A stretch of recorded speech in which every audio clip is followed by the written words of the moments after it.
ابراہیم علیہ السلام جو خلیل اللہ بھی کہلائے۔ خلیل کا مطلب دوست یعنی اللہ کا دوست۔ حضرت ابراہیم علیہ السلام کو اللہ تعالیٰ نے خلیل اللہ کا لقب دیا۔ حضرت ابراہیم علیہ السلام اللہ کے بہت ہی لاڈلے اور پیارے نبی تھے۔ آپ پر صحیفے بھی نازل ہوئے۔ اللہ نے جو بھی احکامات حضرت ابراہیم کی طرف بھیجے، آپ نے کسی بھی سوال و جواب کے بغیر ان کو پورا کیا۔ چند ایسے واقعات جس میں اللہ تعالیٰ نے حضرت ابراہیم علیہ السلام کو مشکل میں ڈالا، ان کو آزمایا اور حضرت ابراہیم ان آزمائشوں میں پورا اترے۔ اللہ تعالیٰ کو حضرت ابراہیم کی سعادت مندی اتنی پسند آئی کہ وہی کام جو ابراہیم کے لیے آزمائش تھے، باقی مسلمانوں کے لیے حج و عمرہ میں ثواب قرار پائے۔ حج ایک بہت بڑی عبادت ہے جو کم از کم زندگی میں ایک بار صاحب استطاعت پر فرض ہے۔ حج اور عمرہ میں اللہ نے حضرت ابراہیم علیہ السلام کی سنتوں کو زندہ رکھا ہوا ہے۔ ہر مسلمان کو ان سنتوں کے بارے میں علم ہونا ضروری ہے۔ حضرت ابراہیم علیہ السلام جب 87 سال کے ہوئے تو آپ کے بیٹے حضرت اسماعیل کی پیدائش ہوئی۔ حضرت ابراہیم علیہ السلام سام بن نوح کی اولاد میں سے ہیں۔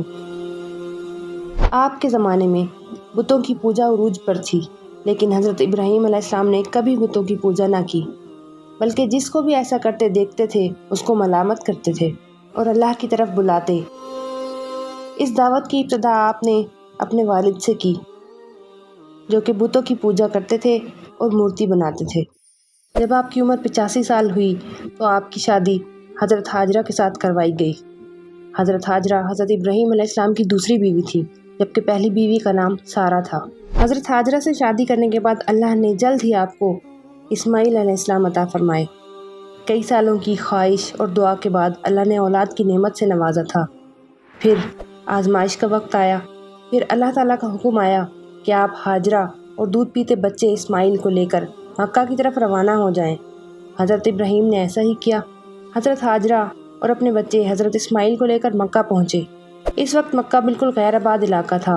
وہاں نہ کوئی انسان تھا، نہ جانور، نہ پودے تھے، صرف ایک چٹیل میدان اور سخت پہاڑیاں تھیں۔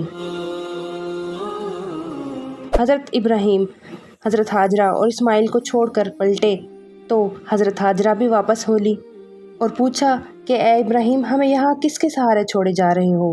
یہاں نہ انسان ہے نہ کوئی حیوان۔ حضرت ابراہیم علیہ السلام نے کوئی جواب نہ دیا اور چلتے گئے۔ حضرت حاجرہ بھی ساتھ ساتھ چلتی گئیں اور پوچھتی گئیں کہ ایسا کیوں کر رہے ہو؟ تو حضرت ابراہیم کوئی جواب نہ دیتے۔ پھر آپ نے پوچھا کہ کیا ایسا کرنے کا حکم اللہ نے دیا ہے؟ تو حضرت ابراہیم نے فرمایا ہاں۔ تو حضرت حاجرہ نے فرمایا اگر یہ بات ہے تو اللہ تعالیٰ ہمیں ہرگز ضائع نہیں ہونے دے گا۔ جب انسان اللہ کی رضا میں راضی ہو جائے تو اس کے دل سے فقر و فاقے کا خوف ختم ہو جاتا ہے اور اللہ اسے طرح طرح کے انعامات سے نوازتا ہے۔ جب حاجرہ کو اس بات کا جواب ملا کہ یہ حکم اللہ کی طرف سے ہے تو یقین بھرے لہجے میں بولی کہ اللہ ہمیں ضائع نہیں ہونے دے گا۔ یہ کہہ کر وہ اپنے بچے کی طرف پلٹی۔ حضرت ابراہیم چلے گئے۔ چند دن میں ہی خوراک اور پانی ختم ہو گئے۔ اب بھوک اور پیاس کی شدت بڑھنے لگی۔ حضرت حاجرہ نے پانی کی تلاش شروع کی۔ جہاں وہاں پانی کی تلاش میں جاتی مگر پانی نہ ملا۔ اب بچہ بھوک سے بلکنے لگا۔ حضرت حاجرہ بچے کو چھوڑ کر پانی اور خوراک کی تلاش میں لگ گئیں۔ آپ ایک پہاڑی صفا پر جاتی، وہاں آپ کو کچھ نظر نہ آیا۔ پھر نشیب کی طرف جاتی تو بچہ نظروں سے اوجھل ہو جاتا۔ پھر دوڑتی ہوئی بچے کی طرف آتی۔ پھر مروہ کی طرف جاتی، وہاں کچھ نظر نہ آیا اور بچہ نظروں سے اوجھل ہوتا تو دل اور پریشان ہوتا۔ پھر دوڑتی ہوئی بچے کی طرف آتی، پھر بچہ چھوڑ کر صفا کی طرف جاتی۔ یوں صفا سے مروہ تک آپ نے 7 چکر لگائے۔ بھوک اور پیاس کی وجہ سے آپ کی بہت بری حالت ہو گئی۔ آپ نڈھال ہو گئیں۔ ایسی حالت میں اپنے بچے کے لیے تڑپتی صفا مروہ کے چکر لگاتی رہیں۔ یہی وجہ ہے کہ مسلمان حج عمرہ میں سعی کرتے ہیں اور حضرت حاجرہ کی سنت کو زندہ کرتے ہیں۔ اللہ کو آپ کا تڑپنا اس قدر بھایا کہ آپ کی اس آزمائش کے عمل کو مسلمانوں کے لیے اجر و ثواب بنا دیا۔ جب آپ آخری بار مروہ پر تھیں تو آپ نے ایک آواز سنی جو آپ کو اسماعیل کے پاس سے آتی محسوس ہوئی۔ آپ دوڑتی ہوئی اپنے بچے کے قریب پہنچی تو آپ دیکھتی ہیں کہ اسماعیل کے قدموں کے نیچے سے پانی پھوٹ رہا ہے۔ اللہ نے حضرت جبرائیل علیہ السلام کو دونوں کی مدد کے لیے بھیجا تھا۔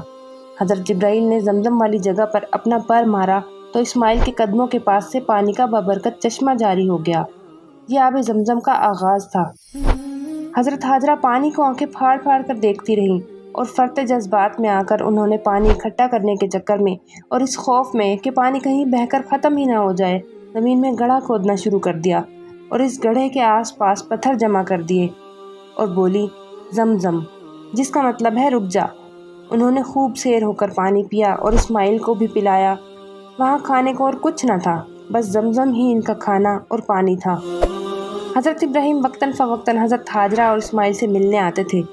حضرت اسماعیل کچھ بڑے ہوئے کہ حضرت ابراہیم کا ہاتھ پکڑ کر چلنے لگے تو اللہ تعالیٰ نے حضرت ابراہیم کو خواب میں دکھایا کہ وہ اپنے بیٹے کو ذبح کر رہے ہیں۔ انہوں نے یہ خواب 3 راتیں مسلسل دیکھا تو سمجھ گئے کہ اللہ تعالیٰ ان کو اس آزمائش میں ڈالنا چاہتا ہے، کیونکہ نبیوں کے خواب جھوٹے نہیں ہوتے اور نہ ہی شیطان ان کے خواب میں آ سکتا ہے۔ آپ اللہ کی رضا میں راضی تھے اور آپ حضرت اسماعیل کو بھی اللہ کی رضا میں راضی کرنا چاہتے تھے، تو آپ نے اپنے بیٹے سے خواب کا ذکر کیا اور بتایا کہ اللہ چاہتا ہے کہ میں تمہیں ذبح کر دوں۔ آپ کی طرح آپ کے بیٹے نے بھی آزمائش میں کامیابی حاصل کی اور اللہ کی خاطر سر تسلیم خم کیا۔ ایک ہی بیٹا اور وہ بھی سالوں کی دعاؤں کے بعد ملا ہو، اس کو قربان کرنے کے لیے اشارہ ہی ملا تھا، لیکن آپ نے بغیر کسی سوال و جواب کے اللہ کی خاطر حضرت اسماعیل کو قربان کرنے کا فیصلہ کیا۔ آپ حضرت اسماعیل کو قربان کرنے کے لیے لے جا رہے ہیں تو رستے میں شیطان نے آپ کو بہکانے کی کوشش کی کہ کیا کر رہے ہو ابراہیم، تمہارا ایک ہی بیٹا ہے اور تم اسے قربان کرنے جا رہے ہو۔ حضرت ابراہیم نے اس کی بات کا جواب نہ دیا اور پتھر اٹھا کر اس کی طرف پھینک دیا۔ کچھ ہی قدم آگے بڑھے تھے تو شیطان پھر سے نمودار ہوا اور بولا کہ ایسا نہ کرو، تو حضرت ابراہیم نے پھر کوئی جواب دیے بغیر پتھر اٹھا کے پھینک دیا۔ اسی طرح تیسری بار بھی شیطان نے آپ کو روکنے کی کوشش کی اور آپ نے پھر سے پتھر اٹھا کے شیطان کی طرف پھینکا۔ یوں 3 مختلف مقامات پر شیطان کو پتھر پھینکے گئے، جو آج تک رمی میں حاجی سنت ابراہیمی کو پورا کرنے کے لیے پھینکتے ہیں۔ حضرت ابراہیم آگے بڑھے اور قربان گاہ تک پہنچے۔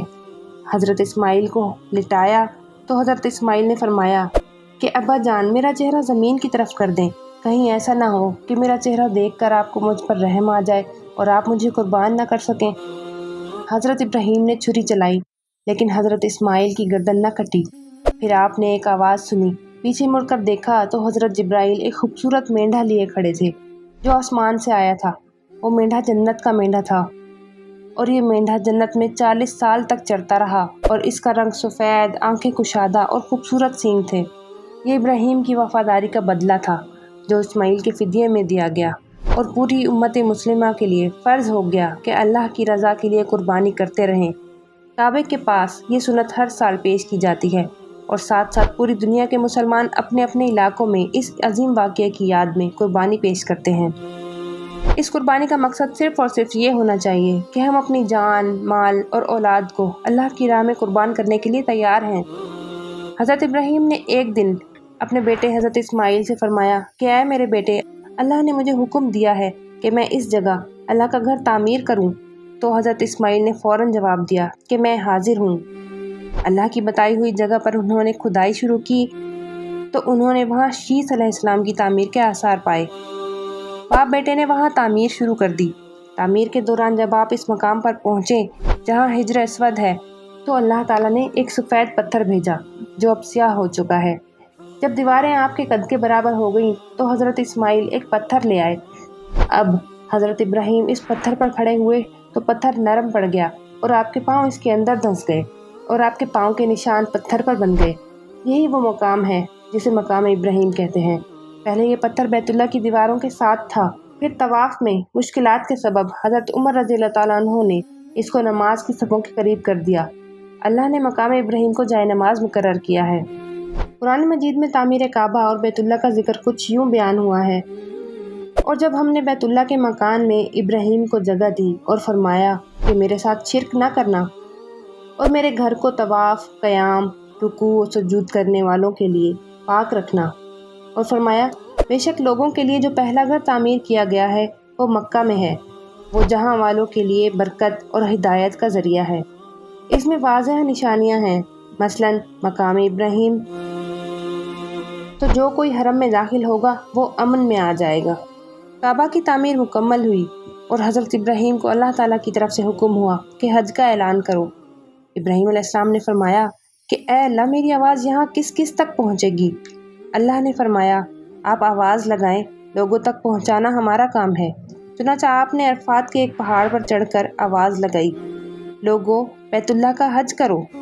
اللہ تعالیٰ نے یہ آواز تمام لوگوں تک پہنچا دی اور اللہ نے بیت اللہ کی محبت لوگوں کے دلوں میں ڈال دی۔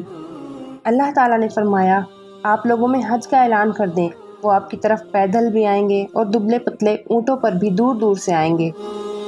اس طرح لوگ دور دور سے کثرت سے حج کے لیے آنے لگے اور یہ ویران علاقہ آباد ہونے لگا۔ یہاں سے حج کا آغاز ہوا جو تا قیامت جاری رہے گا۔